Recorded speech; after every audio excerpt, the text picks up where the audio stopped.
থেকে 1.5 বছর থেকে আন্দোলন করতেছি আমাদের কারিগরি শিক্ষা সংস্কারের জন্য। এই বাংলাদেশে কারিগরি শিক্ষার্থীরা চরম বৈষম্যের শিকার। এর মাঝেই বিএসসি প্রকৌশলীরা হুট করে দাবি করে বসলো যে তারাও আমাদের যে ডিপ্লোমা প্রকৌশলীদের পদ আছে, উপসহকারী প্রকৌশলী পদ বা 10ম গ্রেড, সেখানে তারা আবেদন করতে চায়। এটা কখনোই যৌক্তিক হয়েছে। আমরা সেটা চাই যে সেটা বাতিল হোক। আমাদের ডিপ্লোমা ইঞ্জিনিয়ারদের 33% কোটা সেটা সংরক্ষণ হোক। আমরা চাই না যে বিএসসির আমাদের গ্রেডে আবেদন করার সুযোগ পাক। 10ম গ্রেডের একান্ত ডিপ্লোমাতে যেখানে ডিগ্রি ধারণের প্রশ্ন করা কথা সেখানে আজ তারা হচ্ছে অধিকার অধিকার মাঠপর্যায়ে কাজ করতে চায়। অধিকার অধিকার মাঠপর্যায়ে কাজ করে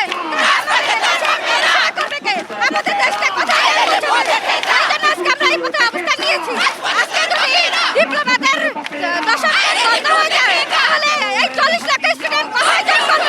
আমাদের জব সার্টিফিকেটটা কোথায় থাকবে? এক্সট্রিম মশার কয়েল প্ল্যান্ট ফাইবার দিয়ে তৈরি, ডেঙ্গু, চিকুনগুনিয়া বাহি সহ যে কোনো মশার বিরুদ্ধে দেয় এক্সট্রিম সুরক্ষা।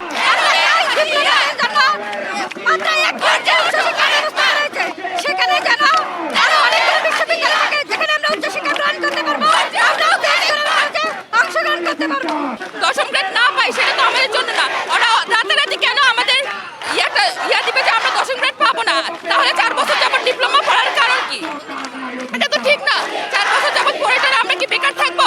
আর সবার তো একটা সরকারি চাকরি করার ইচ্ছা। তো আমাদের ডিপ্লোমা সেক্টরের জন্য 10ম গ্রেডটা তো দাবি ছিল, তাহলে কেন বিএসসিরা সেটাকে দাবি করবে?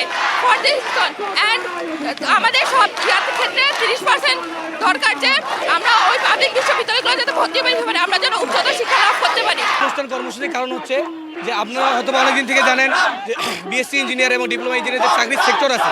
সেই সেক্টরের মধ্যে আমরা ডিপ্লোমা ইঞ্জিনিয়াররা 10ম গ্রেড অর্থাৎ সাব অ্যাসিস্ট্যান্ট ইঞ্জিনিয়ার পদে আমরা আবেদন করি। এখানে বিএসসি ইঞ্জিনিয়ার আবেদন করতে পারে না, তারা 9ম গ্রেড অ্যাসিস্ট্যান্ট ইঞ্জিনিয়ার পদে আবেদন করে। কারণ এই সাব অ্যাসিস্ট্যান্ট ইঞ্জিনিয়ার পদের জন্য যে ডিগ্রিটা লাগে সেটা হচ্ছে diploma engineer degree. Diploma engineer degree থাকার পরে উপরে যদি বিএসসি ইঞ্জিনিয়ার সে করে সে আবেদন করতে পারবে। কিন্তু এখন বিএসসি ইঞ্জিনিয়াররা তাদের নিচের যে পদটা আছে, মানে আমাদের যে পদ, সেই পদে তারা আবেদন করতে চায়।